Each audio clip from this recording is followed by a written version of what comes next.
사랑이 많으신 하나님 아버지 감사합니다. 오늘도 우리가 하나님 말씀 앞에 하박국서 앞에 온전히 서게 하시니 감사드립니다. 하나님이 기록된 말씀을 통하여 우리 하나님을 아는 지식이 더욱더 쌓일 수 있게 도와주시고 하나님을 아는 지식이 쌓일수록 하나님의 뜻을 분별하며 그 뜻대로 살아가기로 다짐하며 노력하는 그리스도인 되게 도와주시옵소서. 무엇보다도 더욱더 겸손해지기를 소망하며 예수 그리스도 이름으로 기도합니다. 아멘.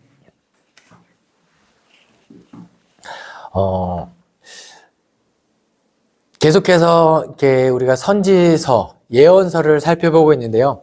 선지자의 정체성에 대해서 한번 언급하고 이제 하박국의 내용으로 들어가겠습니다. 선지자들은 어떤 사람들이냐면요. 첫 번째로는 하나님의 말씀을 듣고 그것을 사람들에게 전하는 사람들이에요. 예언자라고도 이야기하잖아요. 이것은 뭔가 점괘를 가지고 사람들에게 그 이야기하는 게 아니라 선지자예요. 먼저 하나님의 뜻을 깨달은 사람이죠. 그러니까 그 사람을 불러서 하나님께서 그 뜻을, 하나님의 뜻을 알게 했죠. 먼저 알았으니까 사람들에게서 그대로 선포하는 거예요. 그러니까 먼저 알았기 때문에 그 나중에 들은 사람들 입장에서는 아, 예언을 하는구나 그렇게 느낄 수도 있죠. 하지만 절대로 점괘 이런 게 아니라는 것을 기억했으면 좋겠어요. 선지자의 정체성은 그래서 잘난 척할 것도 없습니다. 왜요? 그냥 도구거든요. 메신저. 그러니까 편지 같은 사람들이에요. 다. 그것에서 하나님께서 편지를 써줬는데 거기다가 자기가 자기 멋대로 뭐 미사여구 쓰고 각색하거나 이러면 안 돼요. 그럼 큰일 납니다. 선지자는 철저하게 하나님께서 깨닫게 하시고 그것을 사람들에게 전하는 게 선지자의 역할이에요. 그런데 대부분의 선지자들의 메시지는 뭐냐면 똑바로 안 하니까 심판하겠다 이거예요. 많은 선지자들이 그래요. 그런데 분명히 선지자들이 사람들에게 가서 하나님의 진노와 이런 것을 심판의 메시지를 전합니다. 그럼 사람들이 이 노아가 니느웨의 심판을 선포했던 것처럼 다 머리에 죄를 뒤집어 쓰고 옷을 찢고 마음을 찢으며 온전하게 회개를 하면 좋은데 안 합니다. 대부분 안 해요. 그러면 하나님께서 그들을 심판하려고 하시겠죠. 그럼 이때 선지자의 두 번째 역할이 발동해야 되죠. 뭐죠? 하나님의 진노를 백성들과 하나님 사이에 진노를 막아서는 역할. 이것을 모세가 철저하게 다 한 거예요. 시내산에 올라가서 주신 말씀을 내려가서 전했죠. 내려갔는데 이게 우상을 섬기고 이 모습을 보고 하나님께서 진노하시고 이게 다 싸그리 없어버리고 모세 너로부터 다시 시작하겠다 하니까 모세가 뭐라고 이야기합니까? 하나님 그러면 안 돼요. 이들을 우리 백성들을 다 진멸하면 그 이방 민족들이 하나님 뭐라고 하겠습니까? 기껏 불러내서 광야에서 죽인다고 하면 하나님의 이름, 하나님 얼마나 이방 사람들이 비웃겠습니까? 그들을 용서하셔서 어떻게까지 생명책에서 내 이름을 지워버리기까지 용서하여 주십시오. 이렇게 막아서는 게 선지자의 역할이다. 이것을 기억하시고 하박국 말씀을 쭉 읽어보도록 하겠습니다. 하박국의 구조는요, 간단합니다. 하박국이 하나님에게 질문을 두 가지를 해요. 그리고 하나님께서 그 질문에 대하여 대답을 하시죠. 그 질문을 다 듣고 하박국이 깜짝 놀라 마지막으로 기도하고 노래하는 게 하박국서의 구조입니다. 그럼 하박국이 하나님 앞에 무엇을 질문하고 하나님께서 무엇을 대답했는지 한번 나누어 보도록 하겠습니다. 하박국의 첫 번째 질문입니다. 1장 2절 말씀이에요.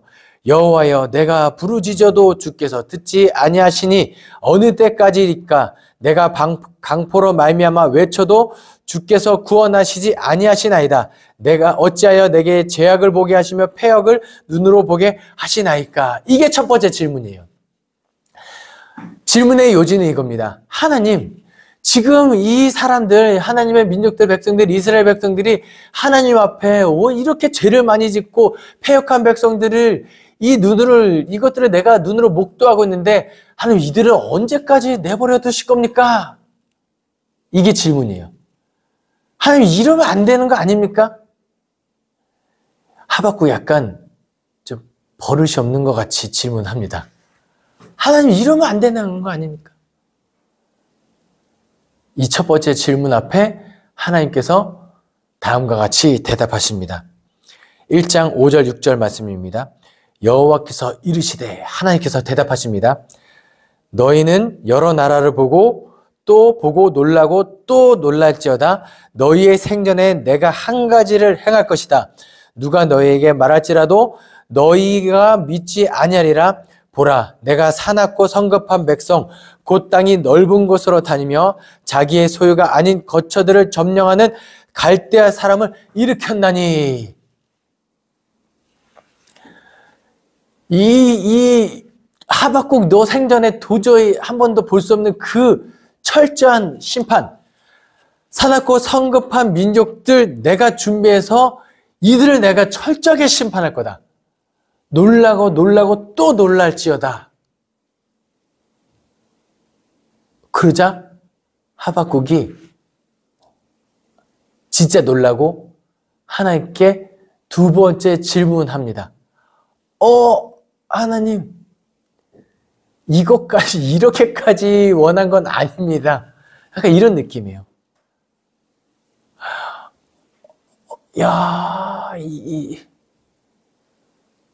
우리 백성들, 이 민족을 사랑하는 하박국인 거예요. 정말 심판을 당해도 하나님 이것까지는 아닌데요 하면서 선지자의 두 번째 정체성을 발휘하죠. 하나님의 진노를 막아서는 정체성을 가지고 두 번째를 질문합니다. 12절 13절 말씀이에요. 선지자가 이르되 여호와 나의 하나님이여 나의 거룩한 이시여 주께 저는 만세전부터 계시지 아니하시나이까. 이게 하나님께 먼저 하나님의 이름을 영광 돌리고 우리가 사망에 이르지 아니하리다. 여호와여 주께서 심판하시기 위하여 그들을 두셨나이다. 반석이시여 주께서 경계하시기 위하여 그들을 세우셨나이다. 하나님의 계획을 존중하는 것을 이야기하고 그 다음에 뭐라고 이야기하냐면 주께서는 눈이 정결하심으로 악을 참아 보지 못하시며 패역을 참아 보지 못하시거늘 어찌하여 거짓된 자들을 방관하시며 악인이 자기보다 의로운 사람을 삼키는데도 잠잠하시나이까. 지금 하박국은요, 하나님께서 들려주신 것에 하나도 반박하지 않아요. 자기들이 잘하고 있다고 이야기하지도 않아요. 하나님께서는 분명히 죄악된 것을 가만히 내버려 두지 않는 하나님. 그래서 이스라엘 민족들의 죄악도 하나님께서 분명히 훈계하시고 징계하실 것을 아는 거예요. 그런데 이렇게 약간 교묘하게 말을 돌려서 뭐라고 하냐면 하나님, 그런데 처사납고 험악한 민족들에 비해서는 우리가 조금 더 덜 악하지 않습니까? 이걸 이야기하는 거예요. 연쇄살인범보다는 구멍가게에서 추파춥스 훔친 사람은 좀 덜 악하다, 우리가 그렇게 생각하죠. 살인자에 비하면 이 사람은 그래도 좀 의롭다고 볼 수 있죠. 상대적인 것을 지금 가지고 하나님의 진노를 막아서려고 하고 있는 거예요. 저 악한 민족들에 비해서는 우리가 그래도 덜 악한데 저들의 손에 의하여 우리가 심판당하는 것은 아니지 않습니까? 이걸 지금 질문하고 있는 거예요. 뭘까요? 그 심판 임하지 않게 해주세요. 이거 막아서는 선지자의 정체성입니다. 하나님께서 바로 말씀하시지 않고 뜸을 들이시고 2장에 넘어가서 하나님께서 두 번째 대답을 해주십니다. 여호와께서 내게 대답하여 이르시되 너는 이 묵시를 기록하여 판에 명백히 새기되 달려가면서도 읽을 수 있게 하라. 이거 뭐죠? 하박국아, 잘 기록해라. 하나님이 내가 계획했고 달려가면서도 읽을 수 있을 만큼 명확하게 어떠한 상황 속에서도 이 계획을 나는 이루고 말 거다. 이 묵시는 정한 때가 있나니 그 종말이 속히 이르겠고 결코 거짓되지 아니하리라. 비록 더딜지라도 기다리라. 지체하지 않고 반드시 응하리라. 보라, 그의 마음은 교만하며 그 속에 정직하지 못하나 의인은 그의 믿음으로 말미암아 살리라.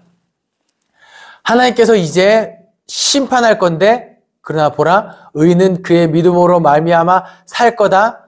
이것을 딱 찍어두고 뭐라고 이야기하냐면 화 있을 진저, 이스라엘 백성들이 어떻게 행하는지를 봐라.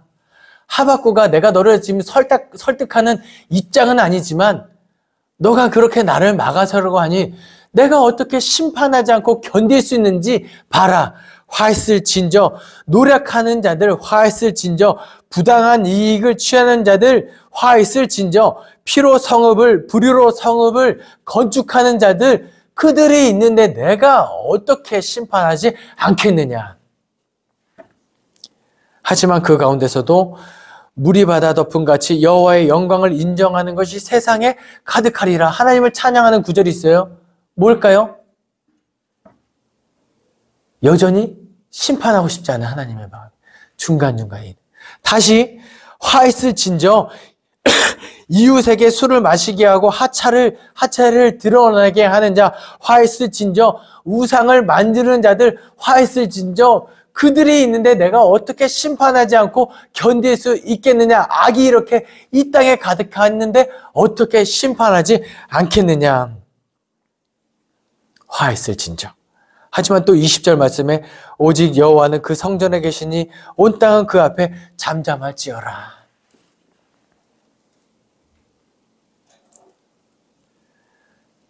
하나님께서 아무리 더디더라도 어떠한 일이 있어도 보세요. 죄가 가득했고 그로 말미암아 하나님의 심판은 필연적이다. 반드시 이루어진다. 하박구가 나는 이 계획을 결단코 돌이키지 않을 것이다.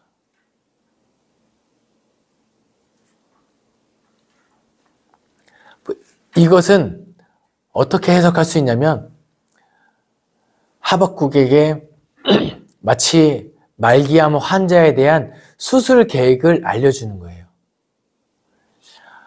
하박국이 묻죠. 하나님, 환자가 저렇게 힘든데 빨리 회복시켜야 되는 거 아닙니까? 그래서 내가 큰 수술을 계획하고 있다. 하박국이 이야기하죠. 하나님, 꼭 그렇게 큰 수술을 하셔야만 합니까?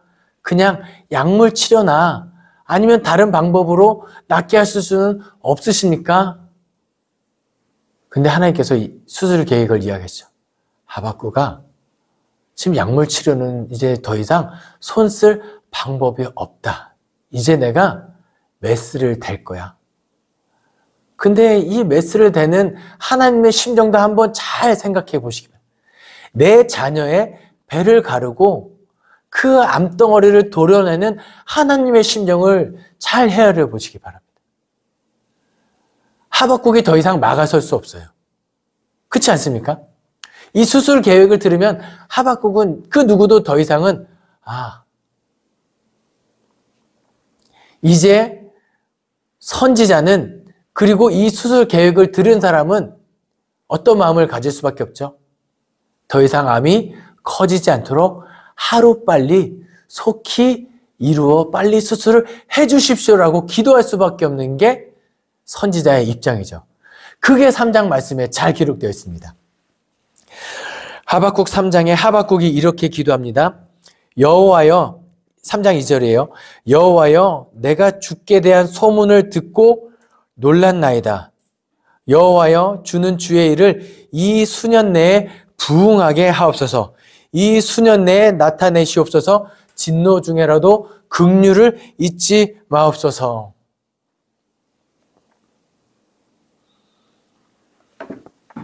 성경책에 부흥이라는 단어가 여기 딱 한 번 나오거든요. 그런데 우리가 부흥이라는 단어를 오해하지 않고 이 하박국에 담긴 이 마음을 우리가 반드시 품어야 우리가 생각하는 부흥은 그 다음에 따라옵니다. 우리가 부흥을 생각할 때 늘 부흥의 원리는 회개에서 시작한다고 늘 이야기하죠. 평양 대부흥 운동도 거기서 시작했어요. 길성주 장로의 회개에서 시작하는 우리 다 알고 있어요. 보세요. 선지자의 마음을 기억해서 들으시기 바랍니다. 이 여호와여 주께 대한 이 소문을 듣고 내가 놀랐나이다. 아, 하나님의 계획이 그러하셨습니까?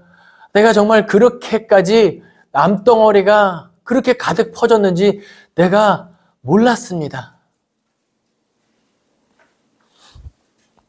그러면 뭐예요? 이제 더 암이 확산되지 않도록 주여 여호와여 주는 주의 일을 이 수년 내에 부흥하게 하옵소서, 이 수년 내에 나타내게 하옵소서. 그래서 이 부흥이라는 단어는요, 두 이십니다. 그거 하라는 거예요. 하나님 그것을 행하시옵소서. 수년 내에 부흥하게 하옵소서, 수년 내에 나타나게 하옵소서. 하나님께서 계획하신 그 갈대아 사람을 통하여 심판하시고 처절하게 심판하시고 이 땅의 악을 다 제하게 되면 하나님께서 원하시는 그 회복을 이루어 주시옵소서. 수년 내에 나타내시옵소서. 그런데 선지자가 뭐라고 기도하냐면 혹 진노 중에라도 긍휼을 잊지 마옵소서. 하나님께서 수술을 하실 때 조금이라도 덜 아프게, 조금이라도 이렇게 암덩어리를 제외하고 마른 다른 살들은 이렇게 온전한 살들은 남겨주십시오라고 그렇게 기도하는 거예요. 하박국의 기도가 우리 마음 가운데도 있었으면 좋겠습니다. 느껴지면 좋겠어요. 하지만 3절부터 15절까지 계속해서 하나님께서 어떻게 심판하신지 쭉 있어요. 제가 누누이 말씀드리지만 하나님의 심판은요, 그냥 회초리 한두 대 맞는 것에서 끝나지 않습니다. 정말 우리가 이제는 진멸당하는구나 할 정도로 처절하게 심판될 거예요. 그래서 하나님께서 다시 예수 그리스도로 말미암아 다시 오시는 날 요한계시록에 기록된 그 하나님의 심판이 그렇게 우리에게 임할 거예요.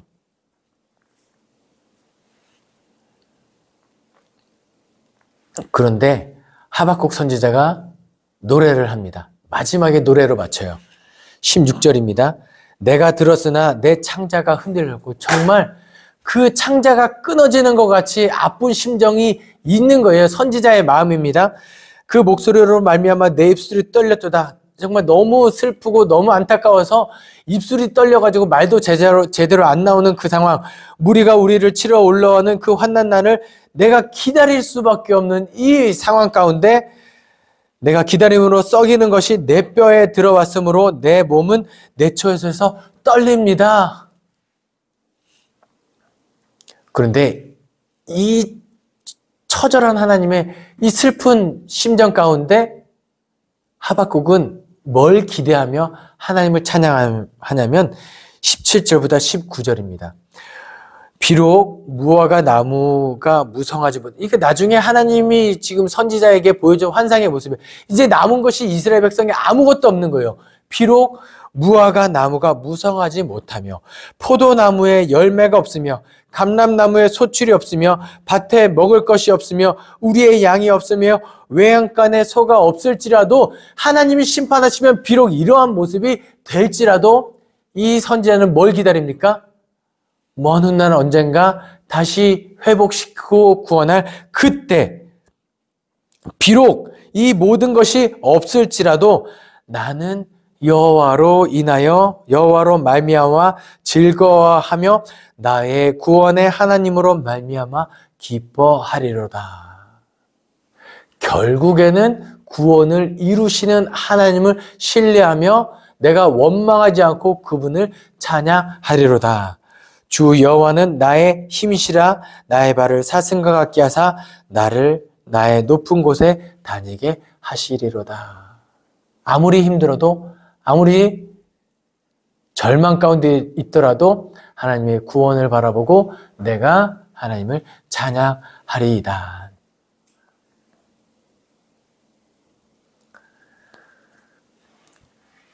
이 하박국에 담긴 참 하나님의 마음이 깊이 느껴지고 이 나라를 위하여, 이 민족을 위하여, 이 땅을 위하여 우리가 더욱더 기도했으면 좋겠습니다. 하나님 진노하지 마시고 이 땅을 굽어 살피소서. 내 마음이 끊어지고 내 심정이 이 선지자와 같이 애끓고 이제 더 이상 내 눈이 깜깜하여 이 땅을 위하여 기도할 때 아무리 막막할지라도 그 구원을 바라고 내가 끝까지 기도하겠습니다 라고 다짐할 수 있는 저와 여러분 되기를 간절히 소망합니다. 기도하겠습니다. 사랑이 많으신 하나님 아버지 감사합니다. 우리를 또 하박국 말씀 앞에 온전히 서게도 하시고 하나님의 뜻을 깨닫게 하시니 감사드립니다. 하나님의 심판 계획 앞에 하나님을 원망하는 것이 아니라 하나님의 기뻐하시는 자가 되어 하나님의 진노를 막아서고 이 땅 가운데 하나님의 구원을 온전히 이루는 그리스도인 되게 도와주시옵소서. 주여 수년 내에 하나님의 계획이 온전히 이루어지기를 소망하며 이 땅에 부흥하기를 소망할 때 우리가 먼저 회개하게 하여 주시옵소서. 감사드리며 예수 그리스도의 이름으로 기도합니다. 아멘.